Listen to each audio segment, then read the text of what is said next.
Good morning. I am Dr. Damodaran, bringing you this lecture through National Institute of Education and Training, an associated partner of Mahatma Gandhi Labour Research Institute. Today, we will be discussing an important topic, that is the subordinate legislation. We often hear the words legislation, rules, ordinance, regulation, notification, circular, and so on. So many legal terms you come across in your daily life.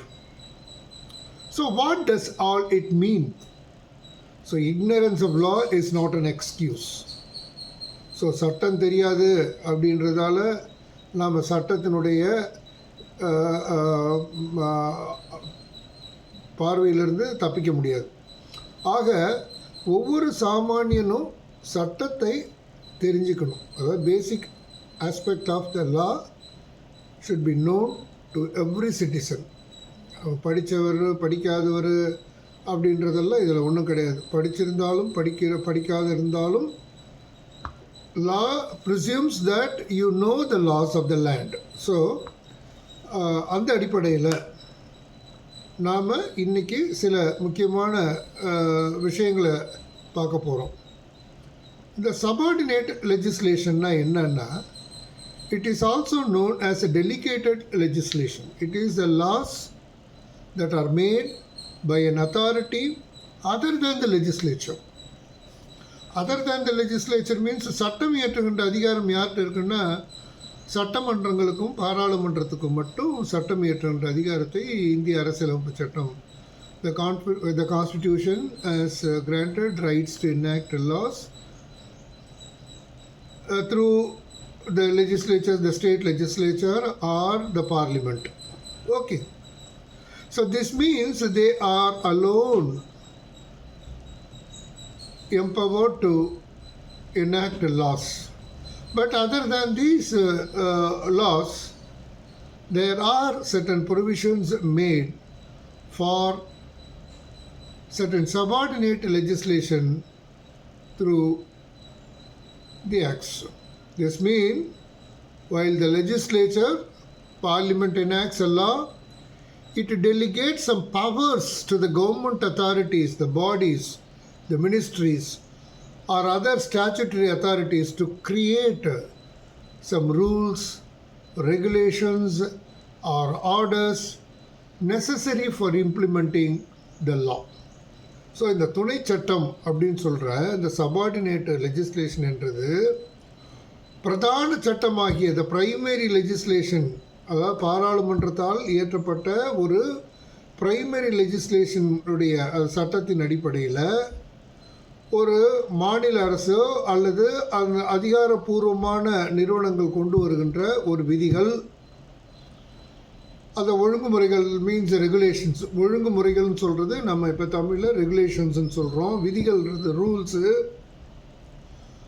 அல்லது உத்தரவுகள். உத்தரவு means orders அல்லது அறிவிப்புகள்ன்றது notifications. இது எல்லாத்தையும் நம்ம இரண்டாம் நிலை சட்டம் ஆக, இரண்டாம் நிலை சட்டம்னா டெலிகேட்டட் லெஜிஸ்லேஷன்ஸ், அதாவது சபார்டினேட் லெஜிஸ்லேஷன்ஸ் நம்ம சொல்கிறோம்.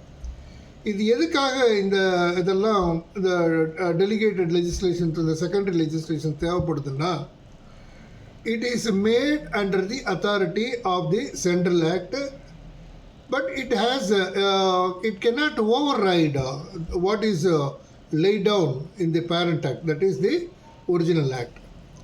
இந்த மாதிரி செய்யப்படுகின்ற இயற்றப்படுகின்ற subordinate legislations cannot override the powers. இப்போ சமீபத்தில் நம்ம பதிவு சட்டத்தில் பார்த்தோம்.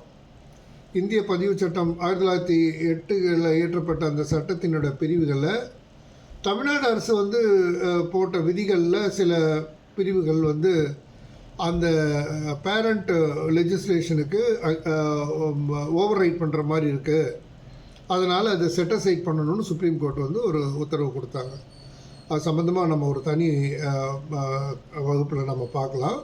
இப்போ எதுக்கு இது சொல்ல வரோன்னா, ஒரு பேரண்ட் ஆக்ட் அப்படியாவது மத்திய அரசினால் இயற்றப்பட்ட ஒரு சட்டத்தின் அடிப்படையிலே மாநில அரசுகள் ரெகுலேஷன்ஸோ அல்லது ரூல்ஸ் கொண்டு வரணுமே தவிர,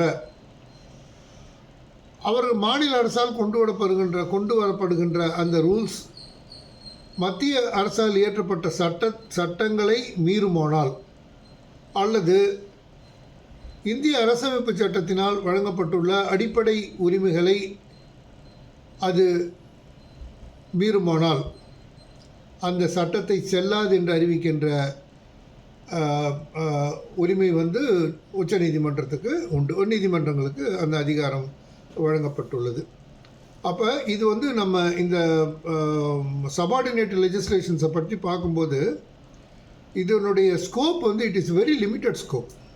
அதனுடைய வரம்பு எப்படின்றது வந்து ஒரு குறுகிய வரம்பை கொண்டு மட்டுமே இது இருக்கும். ஆனால் இதுக்கு ஃப்ளெக்சிபிலிட்டியும் இருக்குது. ஏன்னா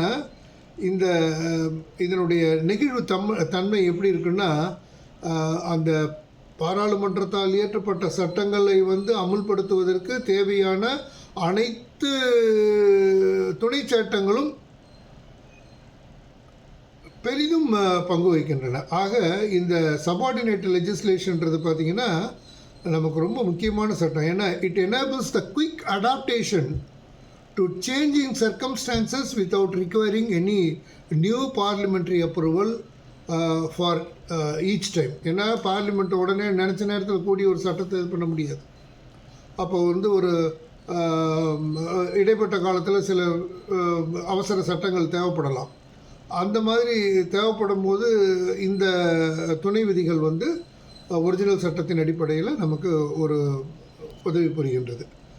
ஆக இந்த மாதிரி துணை சட்டங்கள்னு சொல்லப்படுகின்ற இந்த சபார்டினேட் லெஜிஸ்லேஷன்ஸை வந்து ஜுடிஷியல் ரிவ்யூவுக்கு உட்பட்டவை, அதாவது நீதிமன்றத்தினுடைய நீதி விசாரணைக்கு உட்படுத்தப்பட்டவை. ஆக அதில் வந்து ஏதேனும் வந்து கான்ட்ராடிக்டரி ப்ரொவிஷன்ஸ் இருந்தால் or it intend to override the parent act, then the Supreme Court or the competent court may set aside that portion to that extent. அது எந்த அளவுக்கு அது முரண்பட்டு இருக்கிறதோ அந்த அளவுக்கு இட் இஸ் வாய்டுன்னு சொல்லப்படுகின்றது விழல் அப்படின்னு நம்ம தமிழில் சொல்லுவோம். செல்லா நிலை அப்படின்னு நம்ம சொல்லுவோம். So with this we pass on to the next portion.